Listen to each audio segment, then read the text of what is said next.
Muy buenas noches, licenciada. Me presento. Yo soy el estudiante Johan Romero García, del curso 1A, Contabilidad y Auditoría. A continuación, el tema que voy a tratar es acerca de la demanda individual. Tenemos que se define a la demanda individual como la cantidad y calidad de bienes y servicios que pueden ser adquiridos por el consumidor.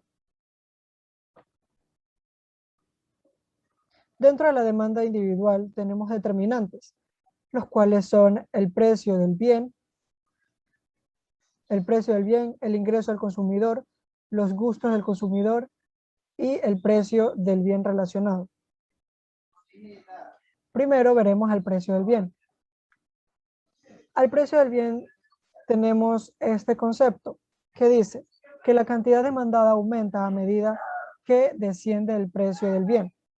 ¿Cómo podemos entender esto? Lo veremos en este ejemplo de aquí. En este caso tomaremos el ejemplo del té. Tenemos que el precio del té y la cantidad demandada de té por semana. Si el precio del té va a ser de 1, la cantidad demandada será de 10. Si el precio del té aumenta a 2, la cantidad demandada va a disminuir a 8. Si nos vamos más abajo y vemos que el precio del té aumenta mucho más, a 5, la cantidad demandada del té por semana será de 2. Entendemos así que mientras el precio del bien sea menor, la cantidad demandada va a ser mayor, o sea, va a haber un aumento en la cantidad demandada. Como segundo punto tenemos el ingreso del consumidor. Eh, Ante un aumento del ingreso del consumidor, este tendrá también un aumento en la demanda de los bienes. Tenemos que si el ingreso del consumidor aumenta eh, y se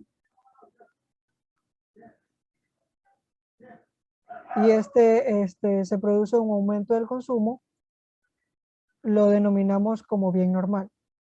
Pero si el ingreso del consumidor aumenta y demanda menos cantidad del bien, se lo denominará como bien inferior. Los gustos del consumidor. Como tercer punto, los gustos y preferencias eh, del consumidor o personas, en su mayoría cambian al pasar del tiempo por distintas razones.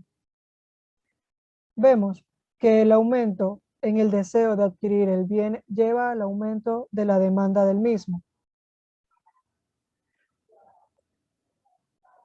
Pero ocurre lo contrario cuando este deseo por adquirir el bien disminuye.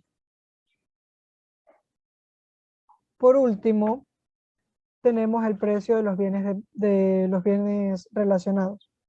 Dentro de se dividen en dos partes, el precio del bien sustituto y el precio del bien complementario. En el precio del bien sustituto damos el ejemplo del té y del café. Ambos son bienes sustitutos de la demanda.